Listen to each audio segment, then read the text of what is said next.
નમસ્કાર મિત્રો, chemistry standard 12 chapter number 9 સવર્ગ સંયોજનો. હવે આ સવર્ગ સંયોજનોમાં છેલ્લે આપણે અષ્ટફલકીય સવર્ગ સ્પીસીસ અથવા અષ્ટફલકીય સવર્ગ સંયોજનો તથા ચતુષ્ફલકીય સવર્ગ સંયોજનો માટે સ્ફટિક ક્ષેત્રવાદ ક્રિસ્ટલ ફિલ્ડ થિયરીની ચર્ચા કરી હતી. અને એ થિયરીના આધારે T2G, EG આવી કક્ષકોમાં વિભાજન થઈ ડી કક્ષકોનું અને કેવી રીતે સવર્ગ સંયોજનોને સમજી શકાય એની ચર્ચા કરી હતી. અને ત્યારે વાત કરી હતી કે ભાઈ રંગીન સંયોજનો કે જે સવર્ગ સંયોજનો રંગીન હોવાનો ગુણધર્મ ધરાવે છે, જે વેલેન્સ બોન્ડ થિયરીના આધારે સમજાવી શકાયું નહોતું, તો સ્ફટિક ક્ષેત્રવાદના આધારે જે તે સંયોજન રંગીન છે, શા માટે છે, કેવી રીતે છે, એને આપણે સ્ફટિક ક્ષેત્રવાદની મદદથી સમજીએ. હવે સૌથી પહેલા યાદ કરો, આની પહેલાનું ચેપ્ટર 8મું સંક્રાંતિ તત્વો, તો એમાં પણ થોડી ચર્ચા સંક્રાંતિ તત્વોના રંગીન હોવા વિશે અને એના સંયોજનો રંગીન સંયોજનો હોવા વિશે ચર્ચા કરી હતી. હવે ત્યાંથી જ આગળ વધતા બરાબર જુઓ કે સવર્ગ સંયોજનોમાં રંગ સ્ફટિક ક્ષેત્ર સિદ્ધાંતની મદદથી સમજાવી શકાય. ઉપરાંત ટેક્સ્ટબુકની અંદર ટેબલ નંબર 9.3 આ સામે રાખજો. ટેબલ નંબર 9.3 ની અંદર જે તે સવર્ગ સંયોજનોના રંગ અને તેના પૂરક રંગ આખું લિસ્ટ આઉટ કરીને આપ્યું છે. હવે જ્યારે સફેદ પ્રકાશ જે તે સંયોજનમાંથી કે નમૂનામાંથી પસાર થાય ત્યારે ચોક્કસ દ્રશ્ય વર્ણપટ રચે છે. તેથી બહાર નીકળતો પ્રકાશ લાંબા સમય સુધી સફેદ રહેતો નથી અને ઉપરાંત સંકીર્ણ જે રંગ શોષે છે તેનો દેખાતો રંગ પૂરક હોય છે.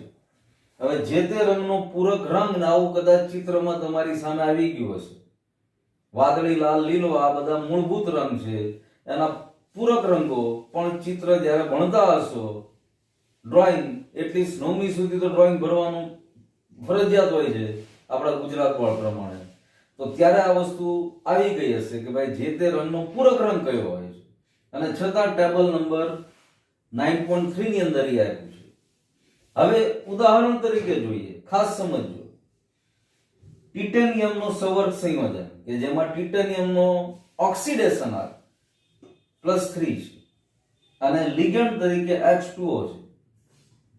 તો આ ટિટેનિયમનો સવર્ગ સંયોજન જે જાંબલી રંગનો છે, ટિટેનિયમ 3+ આર્ગોન 3d1 4s0. ટિટેનિયમનો પરમાણુ ક્રમાંક 22 છે. 22 માંથી 3 ઇલેક્ટ્રોન જાય એટલે 19 રહે. 4s માંથી 2 ઇલેક્ટ્રોન ગયા, 18 ને 2 20 ને 3d માં 2 ઇલેક્ટ્રોનો, એમાંથી 1 ઇલેક્ટ્રોન ગયો. એટલે અહીં આખી પ્રણાલી જુઓ તમે તો 3d1 પ્રકારની રહી. હવે આની પહેલા સ્ફટિક ક્ષેત્રવાદ સમજ્યા હતા તો 3d1 પ્રણાલી એકાકી ઇલેક્ટ્રોન પ્રણાલી છે. અને અહીંયા આગળ સંવર્ગાંક 6 છે, Ml6 પ્રકારનું સંયોજન છે.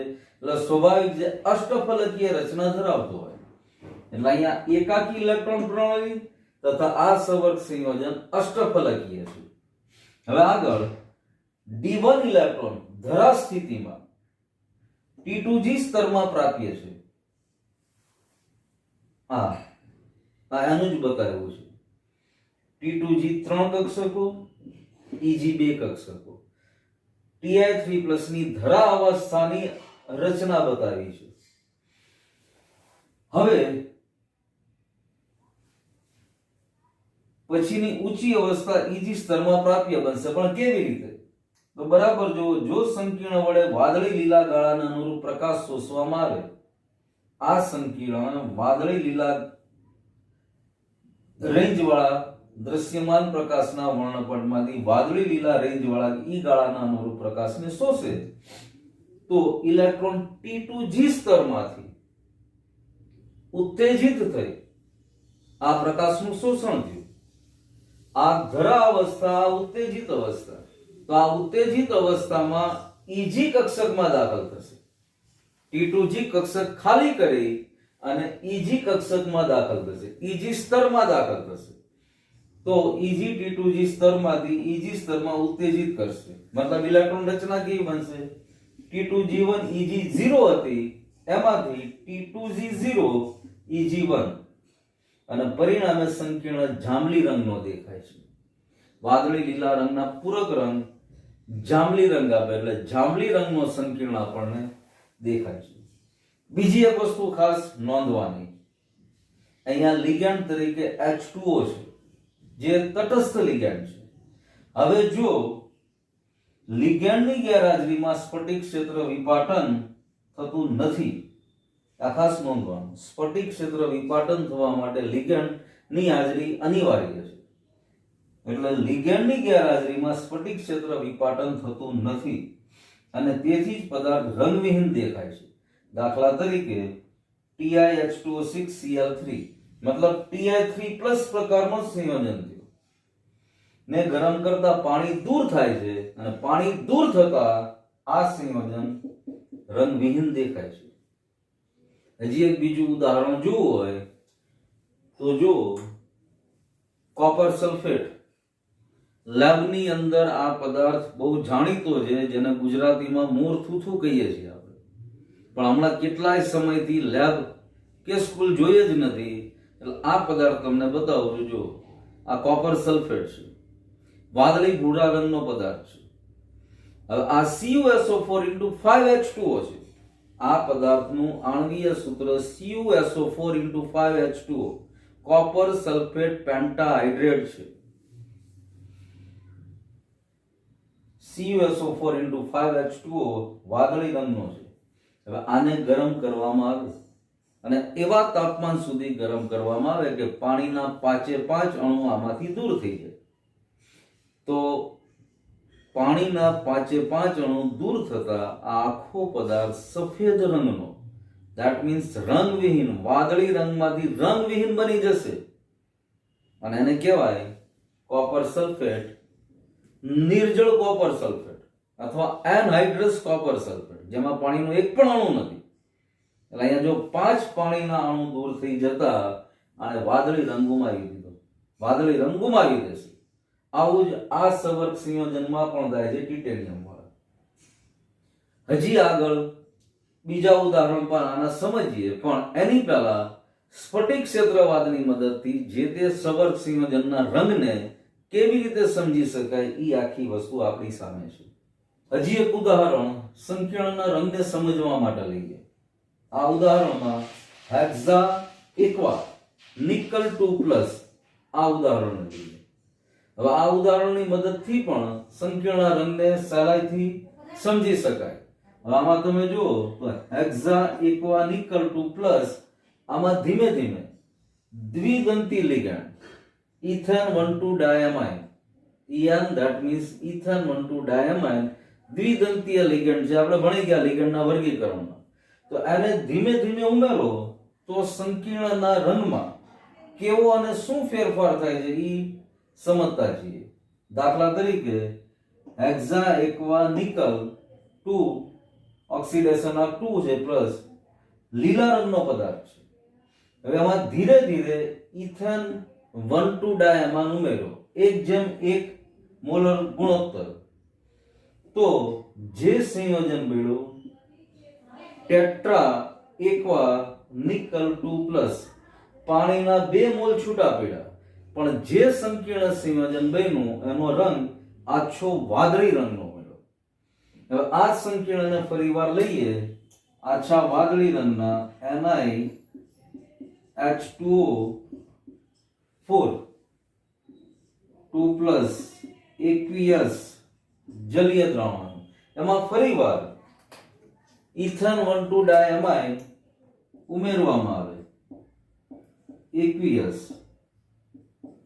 તો જે સંયોજન મળે છે એ સંયોજન NiH2O. હવે અહીંયા પાણીના 4 મોલ છે. ઇથેન 1,2 ડાયમાઇન આપણને ખબર છે દ્વિદંતીય લિગેન્ડ છે. અહીંયા પાણીના 2 મોલ પાછા છૂટા પડશે 2 પ્લસ 2H2O. અહીંયા જે સવર્ગ સંયોજન મળ્યું ડાઈ એકવા નિકલ ઓક્સિડેશન આ 2 પ્લસ તો આનો રંગ વાદળી જાંબુડિયો. આવા રંગનું આ સંયોજન મળ્યું વાદળી જાંબુડિયા રંગનું. પાણીના 2 મોલ દૂર થઈ ગયા પણ પાણીના 2 મોલની સામે ઇથેન 1,2 ડાયમાઇન અહીંયા EN2 ઇથેન 1,2 ડાયમાઇન એક હતો જ, બીજો ઇથેન 1,2 ડાયમાઇન એડ થયો EN2. તો આ જે સંયોજન મળ્યું ડાયએક્વા બીસ ઇથેન 1,2 ડાયમાઇન નિકલ 2 પ્લસ. તો આ સંયોજનનો રંગ વાદળી જાંબુડિયો મળ્યો. હજી બરાબર માર્ક કરો આ સંયોજનમાં પાણીના હજી 2 મોલ છે. તો અહીંયા ગુણોત્તર પ્રમાણે જો ઇથેન 1,2 ડાયમાઇન અને નિકલનો તો એ 2:1 છે. હવે આ વાદળી જાંબુડિયા રંગનું સંયોજન બન્યું જેમાં ઇથેન 1,2 ડાયમાઇન અને નિકલનો મોલર ગુણોત્તર 2:1 2:1 છે. ઇથેન 1,2 ડાયમાઇન 2, નિકલનું પ્રમાણ 1. હવે આ વાદળી જાંબુડિયા રંગના લઈએ તો NiH2O twice En2 aqueous. હવે અહીંયા પાણીના 2 મોલ અથવા તટસ્થ લિગાન્ડ H2O એકવા જેના 2 મોલ છે. તો હજી એક ઇથેન 1,2 ડાયમાઇન ને ઉમેરવામાં આવે En aqueous is equal to તો અહીંયા પ્રાપ્ય બનતું સંયોજન NiEN3 2 પ્લસ. ઇથેન 1,2 ડાયમાઇન દ્વિદંતીય લિગેન્ડ છે જેના 3 મોલ નિકલની આજુબાજુ ગોઠવાઈ ગયા, અષ્ટફલકીય જ રચના રહી. પણ અહીંયા પ્રાપ્ય બનતું સંયોજન જાંબલી રંગનું બને છે અને પાણીના 2 મોલ દૂર થાય છે. અને અહીંયા નિકલ ઇથેન 1,2 ડાયમાઇન ઇથેન 1,2 ડાયમાઇન અને નિકલનો ગુણોત્તર પ્રમાણ જો મોલર ગુણોત્તર 3:1 3:1 છે. હવે આખી કલરની કારીગરી જો હેક્ઝા એકવા નિકલ જેમાં નિકલની આજુબાજુ 6 એકવા અથવા પાણી H2O તટસ્થ લિગાન્ડ તરીકે જોડાય અષ્ટફલકીય રચના આપે. હવે એમાં ઇથેન 1,2 ડાયમાઇનનો 1 મોલ ઉમેરવામાં આવે છે. તો ઇથેન 1,2 ડાયમાઇનનો 1 મોલ પાણીના 2 અણુને ટ્રાન્સફર કરી અને નિકલની સાથે જોડાય છે. હેક્ઝા એકવા નિકલનો રંગ લીલો રંગ હતો, જ્યારે અહીંયા પાણીના 2 મોલ દૂર થઈ અને જે સવર્ગ સંયોજન બન્યું, જે સવર્ગ સંકીર્ણ આયન બન્યું જેનો રંગ આછો વાદળી રંગ છે. હવે આ આછા વાદળી રંગના સંયોજનમાં પણ પાણીના 4 અણુ જોડાયેલા છે. હવે આ પાણીના 4 અણુ જોડાયેલા છે એમાં આ સવર્ગ સંયોજનમાં અથવા સંકીર્ણ આયનમાં હજી એક ઇથેન 1,2 ડાયમાઇન ઉમેરવામાં આવ્યો. તો પાણીના ફરીવાર પાછા 2 મોલ દૂર થયા અને જે સવર્ગ સંયોજન મળ્યું કે સંકીર્ણ આયન મળ્યું જેનો રંગ આછા વાદળી રંગમાંથી ટ્રાન્સફર થઈ વાદળી જાંબુડિયો રંગ બની ગયો જેમાં પાણીના 2 મોલ છે. હવે હજી આ વાદળી જાંબુડિયા રંગના સંયોજનમાં ફરીવાર ઇથેન 1,2 ડાયમાઇનનો 1 મોલ ઉમેરવામાં આવ્યો. પરિણામે પાણીના 2 મોલ જે હતા એ પણ દૂર થઈ ગયા અને નિકલની આજુબાજુ 3 ઇથેન 1,2 ડાયમાઇન. સવર્ગાંક 6/6 રચના પણ અષ્ટફલકીય, પણ અહીંયા પાણીના બાકીના 2 મોલ દૂર થઈ અને જે છેવટનું સંયોજન મળ્યું, છેલ્લું સંયોજન મળ્યું, એનો રંગ જાંબલી રંગ મળ્યો. મતલબ જો લીલા રંગમાંથી જાંબલી રંગનું સંકીર્ણ, તો આખો રંગનો ફેરફાર સ્ફટિક ક્ષેત્રવાદના આધારે સમજાવી શકાય. અને બીજું માર્ક કરજો, આની પહેલા કોપર સલ્ફેટની વાત કરી હતી, ટિટેનિયમના પાણીવાળા સંકીર્ણની, જેમાં લિગેન્ડ તરીકે H2O જ હતું. એમાં એવું કીધું હતું પાણી દૂર થઈ જાય, રંગવિહીન બની જાય. કોપર સલ્ફેટ પેન્ટાહાઇડ્રેટમાં હમણાં વાત કરી કે CuSO4 × 5H2O પાણીના 5 મોલ દૂર થઈ ગયા, પરિણામે સંકીર્ણ અથવા સવર્ગ સંયોજન રંગવિહીન બની ગયું. જ્યારે અહીંયા પણ પાણીના બધા અણુ દૂર થઈ જાય છે, પણ સવર્ગ સંયોજન અથવા સંકીર્ણ આયન રંગવિહીન નથી બનતો. કારણ પાણીના અણુ દૂર થતા ત્યાં આગળ બીજો નવો લિગેન્ડ ઇથેન 1,2 ડાયમાઇન જોડાતો જાય છે. અહીંયા પાણીના 2 મોલ દૂર થયા, પણ એક ઇથેન 1,2 ડાયમાઇન જોડાઈ ગયો, જે પણ તટસ્થ લિગેન્ડ છે. અહીંયા પાણીના બીજા 2 મોલ દૂર થયા, તો પાણીના 2 અણુ દૂર થયા, તો અહીંયા ફરીવાર પાછું એક ઇથેન 1,2 ડાયમાઇન જોડાઈ ગયો. પણ રંગમાં લિગેન્ડ બદલાતા અહીંયા રંગમાં ફેરફાર થતો ગયો. તો આ સવર્ગ સંયોજનને રંગના આધારે, સ્ફટિક ક્ષેત્રવાદ રંગના આધારે અથવા સ્ફટિક ક્ષેત્રવાદથી રંગને કેવી રીતે સમજાવી શકાય એની ચર્ચા કરી. હવે જેમ વેલેન્સ બોન્ડ થિયરી, સંયોજકતા બંધનવાદ, કે જેમાં પણ સવર્ગ સંયોજનને સમજાવવા માટે અમુક મર્યાદાઓ રહી ગઈ હતી, એમ ક્રિસ્ટલ ફિલ્ડ થિયરી, સ્ફટિક ક્ષેત્રવાદમાં પણ અમુક બાબત એવી છે કે જે સવર્ગ સંયોજનને સમજાવી શકાતી નથી.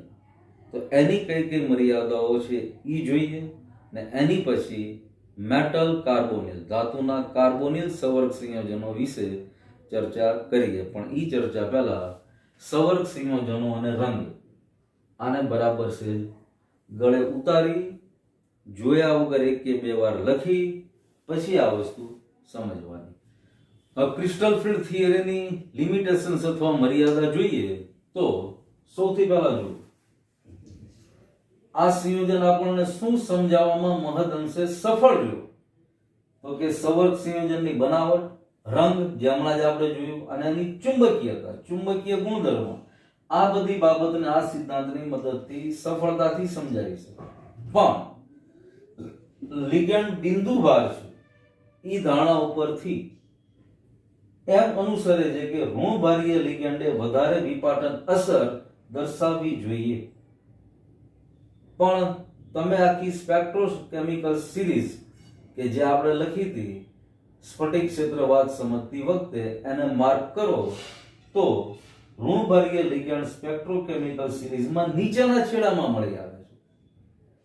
તો અહીંયા ઈ વસ્તુ સમજાવવામાં આ વાદ નિષ્ફળ રહેશે. ઉપરાંત આ સિદ્ધાંત લિગેન્ડ અને મધ્યસ્થ પરમાણુ વચ્ચે, જે લિગેન્ડ જેને કેન્દ્રસ્થ ધાતુ આયન કે ધાતુ પરમાણુ છે, એની વચ્ચે બંધનની સહસંયોજક ખાસિયતને ધ્યાનમાં નથી લેતો. તો આ એની મર્યાદાઓ છે, અને આ મર્યાદાઓ મોલેક્યુલર ઓર્બિટ થિયરી, આણ્વીય કક્ષકવાદ અને લિગેન્ડ ફિલ્ડ થિયરી, લિગેન્ડ ક્ષેત્રવાદ, એની મદદથી સમજાવી શકાય. પણ એ આપણા સિલેબસની બહાર છે. આગળ ઉપરના સ્ટાન્ડર્ડમાં તમે ભણશો કેમેસ્ટ્રી પર્ટિક્યુલર, તો આ વસ્તુ સામે આવશે ને સવર્ગ સંયોજનોને સમજાવવામાં જ્યાં જ્યાં નડતરરૂપ બાબતો હતી એ આ થિયરી દ્વારા સમજી શકાય. તો સહસંયોજક બાબતને ધ્યાનમાં નથી રહેતું. ઉપરાંત જેમ વેલેન્સ બોન્ડ થિયરી, સંયોજકતા બંધનવાદમાં જે મર્યાદાઓ હતી, એમ આ સ્ફટિક ક્ષેત્રવાદમાં પણ મર્યાદાઓ સવર્ગ સંયોજનને સંપૂર્ણ રીતે સમજાવી શકાતી નથી, અમુક મર્યાદાઓ નડે છે. તો આ ક્રિસ્ટલ ફિલ્ડ થિયરી અથવા સંયોજકતા બંધનવાદ. અહીં આગળ સંયોજકતા બંધનવાદનો આખો મુદ્દો પૂરો થયો. શરૂઆતથી યાદ કરો તો what is crystal field theory એની પહેલા સમજૂતી, પછી અષ્ટફલકીય સવર્ગ સ્પીસીઝમાં અથવા અષ્ટફલકીય સંકીર્ણમાં ક્રિસ્ટલ ફિલ્ડ થિયરીને કેવી રીતે લાગુ પાડી અને સવર્ગ સંયોજનને સમજી શકાય. એની પછી ચતુષ્ફલકીય સંકીર્ણ આયન અથવા સંયોજનમાં આ થિયરીને કેવી રીતે લાગુ પાડી શકાય. ત્યારબાદ રંગીન સંયોજનને સ્ફટિક ક્ષેત્રવાદની મદદથી કેવી રીતે સમજી શકાય અને પછી સ્ફટિક ક્ષેત્રવાદની મર્યાદાઓ, એમ કરીને આખો સ્ફટિક ક્ષેત્રવાદનો મુદ્દો અહીંયા પૂરો થાય છે. હવે એવા સંવર્ગ સંયોજનો કે જેમાં મેટલ ધાતુની સાથે કાર્બોનિલ CO સમૂહ જોડાયેલો હોય એની ચર્ચા કરવી છે. ધાતુ કાર્બોનિલમાં બંધન, મેટલની આજુબાજુ CO, દાખલા તરીકે MiCO4, આવા સંવર્ગ સંયોજનની અગાઉ કંઈક નામે આવી ગયું હતું ને આપણે થોડી ચર્ચા પણ કરી હતી. જેમાં નિકલ ધાતુ છે, આજુબાજુમાં જોડાયેલ ચારેય લિગેન્ડ, CO મતલબ કાર્બોનિલ લિગેન્ડ છે, તટસ્થ લિગેન્ડ છે, જેમાં નિકલનો ઓક્સિડેશનાંક 0 બનતો હતો. તો આવા ધાતુ કાર્બોનિલ સંયોજનની ચર્ચા આવ્યાની પછી આપણે કરીએ છીએ. પણ અહીંયા CFT ક્રિસ્ટલ ફિલ્ડ થિયરીની બાબત પૂર્ણ થઈ. હવે metal carbonyl compounds. Metal carbonyl compounds, ધાતુ કાર્બોનિલ બંધન. હવે એમાં હોમોલેપ્ટિક પ્રકારના કાર્બોનિલ સંયોજનો, હોમોલેપ્ટિક, હિટ્રોલેપ્ટિક. હોમોલેપ્ટિકની અંદર ધાતુ પરમાણુ કે ધાતુ આયનની આજુબાજુ એક જ સરખા લિગેન્ડ ગોઠવાયેલા હોય અને અહીંયા લિગેન્ડ તરીકે માત્ર CO કાર્બોનિલ લિગેન્ડની વાત છે અને એની સાથે મેટલ જોડાયેલું, એવા સંયોજનની આ ચર્ચા કરીએ છીએ આપણે. અને આવા સંયોજનના બંધારણ સાદા અને સ્પષ્ટ હોય છે. દાખલા તરીકે નિકલ કાર્બોનિલ, આમાં બીજી ખાસિયત એ હોય છે કે કાર્બોનિલ CO તટસ્થ લિગેન્ડ છે, એટલે એની સાથે જોડાયેલ જે તે ધાતુ, દાખલા તરીકે અહીંયા નિકલ, અહીંયા આયર્ન, અહીંયા ક્રોમિયમ, તો આ બધાનો ઓક્સિડેશનાંક 0 હોય. હવે નિકલ કાર્બોનિલની રચના જોઈએ, Ml4 પ્રકાર છે, ચતુષ્ફલકીય રચના છે. તો એની આખી રચના જુઓ તો અહીંયા નિકલ કેન્દ્રસ્થ ધાતુ પરમાણુ અને આજુબાજુમાં CO ચતુષ્ફલકીય સ્વરૂપે. તો આ નિકલ કાર્બોનિલની ચતુષ્ફલકીય રચના થઈ. એવી જ રીતે આયર્ન કાર્બોનિલ, જેમાં આયર્નનો ઓક્સિડેશનાંક 0 જ છે, પણ Ml5 પ્રકારનું સંયોજન છે, જેમાં સંવર્ગાંક 5 છે, એટલે ત્રિકોણીય દ્વિપિરામિડલ આકાર છે. આની રચના જુઓ તો Fe કેન્દ્રસ્થ પરમાણુ, કાર્બોનિલ, કાર્બોનિલ, કાર્બોનિલ, કાર્બોનિલ અને કાર્બોનિલ. Fe ની આજુબાજુ 5 તટસ્થ CO કાર્બોનિલ લિગેન્ડ. એવી જ રીતે ક્રોમિયમનું જુઓ, ક્રોમિયમ કાર્બોનિલમાં અષ્ટફલકીય રચના, કારણ Ml6 પ્રકારનું સંયોજન થઈ ગયું. કેન્દ્રસ્થ ક્રોમિયમ અને ક્રોમિયમની આજુબાજુ 6 કાર્બોનિલ, Cr, CO,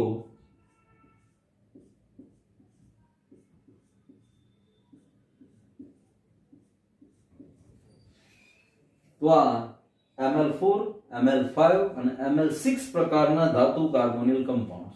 હવે એવા પણ ધાતુ કાર્બોનિલ કમ્પાઉન્ડ બને છે કે જેમાં deca carbonyl ડાયમેંગેનીઝ, deca that means 10, અને ડાયમેંગેનીઝ મતલબ મેંગેનીઝના બે ધાતુ પરમાણુ.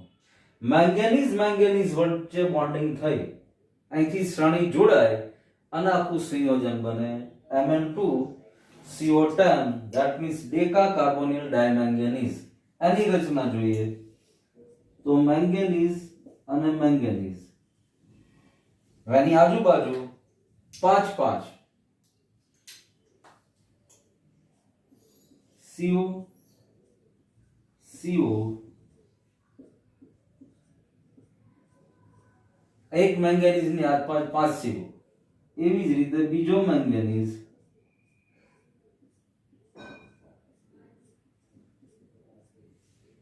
તો Mn2CO10.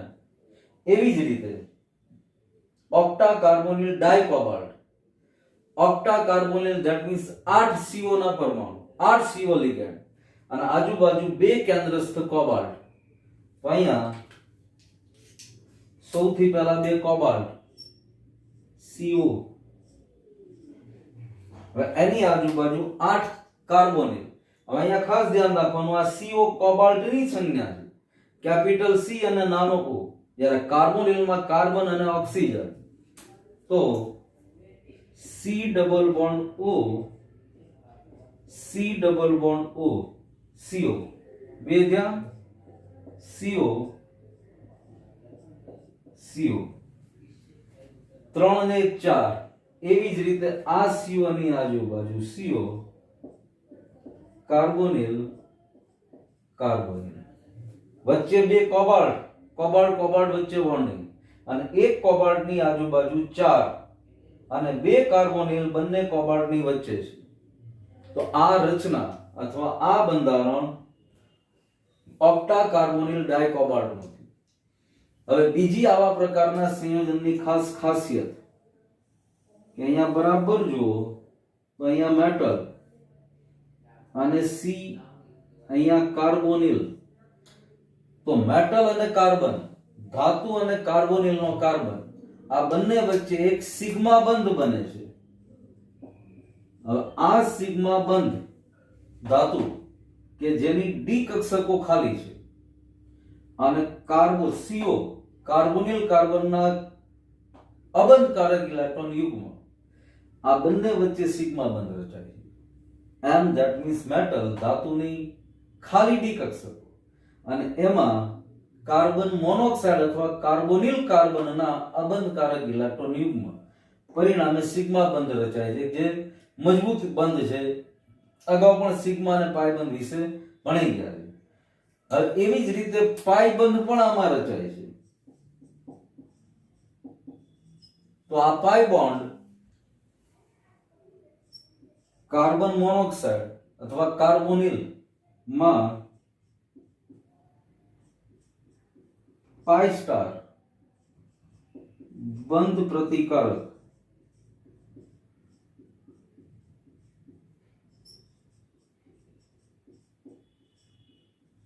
ખાલી કક્ષક. જો બરાબર સમજો, બહુ ઇન્ટરેસ્ટિંગ છે. પાઈ બંધ કેવી રીતે બને છે? તો કે કાર્બોનિલમાં પાઈ સ્ટાર બંધ પ્રતિકારક ખાલી કક્ષક રહેલી છે. કાર્બન મોનોક્સાઇડ અને કાર્બન ડાયોક્સાઇડ CO2 અને CO, આનું બંધારણ, સંસ્પંદન બંધારણ અગાઉના ધોરણમાં આપણે ભણી ગયા છે. હવે CO અથવા કાર્બોનિલ એમાં પાઈ સ્ટાર બંધ પ્રતિકારક ખાલી કક્ષક છે. આ ખાલી કક્ષકમાં ડી કક્ષક, ધાતુની ડી કક્ષકમાં રહેલા ઇલેક્ટ્રોન, એના દાનથી આ પાઈ બંધ બને છે. ડી કક્ષકના ઇલેક્ટ્રોન અને આ ખાલી કક્ષકો, પરિણામે બંને વચ્ચે બંધન થાય છે અને પાઈ બંધ બને છે. અને આ પાઈ બંધ પણ પ્રમાણમાં મજબૂત હોય છે, કારણ સિનર્જીક અસર.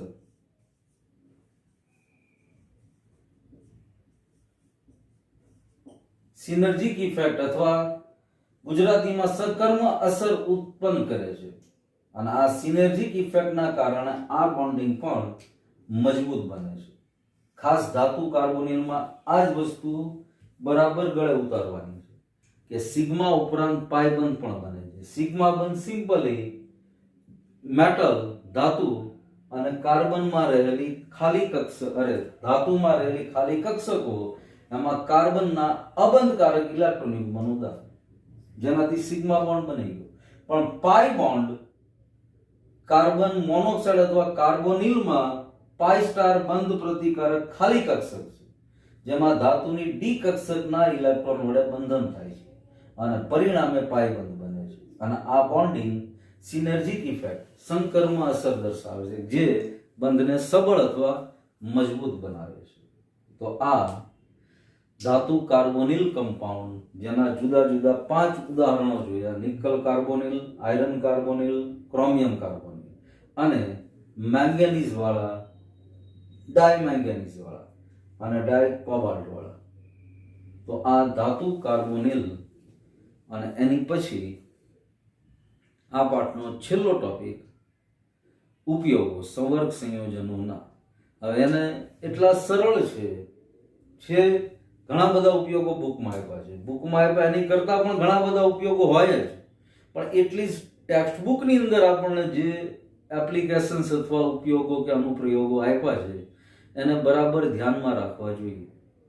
હવે એને બોર્ડ ઉપર હું લખતો નથી કારણ કે બધા જ સરળ છે, એકવાર વાંચો તો પણ યાદ રહી જાય એટલા સરળ છે. અને ઘણા બધાની ચર્ચા ચાલુ પાઠમાં પણ આપણે કરતા જ ગયા છે કે ભાઈ આ જગ્યાનો આવી રીતે ઉપયોગ થાય છે, આમ ઉપયોગ થાય છે.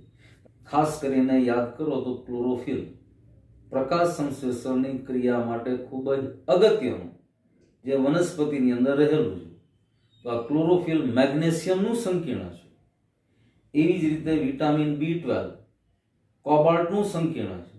આપણા બોડીમાં રહેલું હિમોગ્લોબિન આયરનનું સંકીર્ણ છે. એ જ પ્રમાણે સિસ્પ્લેટિન જે પ્લેટિનમનું સંકીર્ણ અથવા સંવર્ગ સંયોજન જે છે એ કેન્સરની સારવારમાં ગાંઠ પ્રતિરોધક અથવા ગાંઠ નિરોધક તરીકે વપરાય છે. ઉપરાંત કેટલા બધા રાસાયણિક પ્રક્રમોમાં એઝ એ કેટાલિસ્ટ અથવા ઉદ્દીપક તરીકે આ સંવર્ગ સંયોજનો કામ આપે છે. બ્લેક એન્ડ વ્હાઇટ ફોટોગ્રાફી, જો કે અત્યારે એનો જમાનો વયો ગયો, પણ એમાં સિલ્વર બ્રોમાઇડ ખાસ ઉપયોગમાં આવતું સંયોજન હતું. ઉપરાંત ઘણી બધી રાસાયણિક પૃથ્થકરણમાં, કેમિકલી એનાલિસિસમાં આવા સંવર્ગ સંયોજનો ખૂબ જ ઉપયોગી સાબિત થયા છે. EDTA છે, ઉપરાંત બીજા પણ ઘણા બધા. તો આમ તમે એના એપ્લિકેશન્સ અથવા ઉપયોગો જુઓ તો આખું મોટું લિસ્ટ બની શકે એમ છે. આ લિસ્ટ તમારે બનાવવાનું જ છે. તમારી નોટમાં, ફેરબુકમાં આ બધા જ ઉપયોગો વ્યવસ્થિત રીતે લખવાના છે. પણ એકવાર લખશો એટલે આરામથી યાદ રહી જશે. એવી કોઈ અઘરી વસ્તુ કે કોઈ નવો કન્સેપ્ટ એમાં સમજવાનો કે શીખવાનો નથી. તો એક ખૂબ જ સરસ અને પ્રમાણમાં સહેલું ચેપ્ટર સંવર્ગ સંયોજનો કે ધારશો તો આના બધા જ માર્ક સહેલાઈથી મેળવી શકશો એવું આ ચેપ્ટર હતું. આ અને આની પહેલાનું સંક્રાંતિ તત્વ, આમ જોવો તો બંને એકબીજાને રિલેટેડ જ ચેપ્ટર્સ છે. એટલા માટે સંક્રાંતિ તત્વો પછી તરત જ આપણે આ ચેપ્ટર હાથમાં લીધું અને ભણ્યા, કારણ કે બંને એકબીજાને કડીરૂપ જોડાયેલા છે. સંવર્ગ સંયોજનો બનાવવામાં સંક્રાંતિ ધાતુઓ ધ બેસ્ટ છે. સંક્રાંતિ વગેરે અમુક સંવર્ગ સંયોજનો બન્યા છે, પણ મોટા ભાગના સંવર્ગ સંયોજનો સંક્રાંતિ ધાતુઓ દ્વારા જ બન્યા છે. એટલા માટે આ બંને પાઠ અથવા બંને લેસનને આપણે ક્રમબદ્ધ લીધા. તો આ અને આની પહેલાનું 8મું લેસન સંક્રાંતિ તત્વો અથવા D વિભાગના તત્વો અને F વિભાગના તત્વો, આમાં અને સંવર્ગ સંયોજનો વાળા આ પાઠમાં કોઈ ડાઉટ કે ડિફિકલ્ટી હોય ચોક્કસ ફોન કે મેસેજ કરો અને આ બે લેસનને ખૂબ જ સરસ રીતે બાય હાર્ટ પાકા કરી નાખો અને સતત આનું રિવિઝન કરતા રહો. હવે આની પછી નવા ચેપ્ટર સાથે આપણે આની પછીના લેક્ચરમાં મળશું. પણ એની પહેલા અત્યાર સુધી જેટલું કેમેસ્ટ્રીમાં ભણાઈ ગયું છે એ બધાને સતત રિવાઇઝ કરતા રહી અને બરાબરની પ્રિપરેશન ચાલુ રાખજો. તો આની પછીના પીરિયડમાં નવા લેસન સાથે આપણે મળીએ છીએ. Thank you.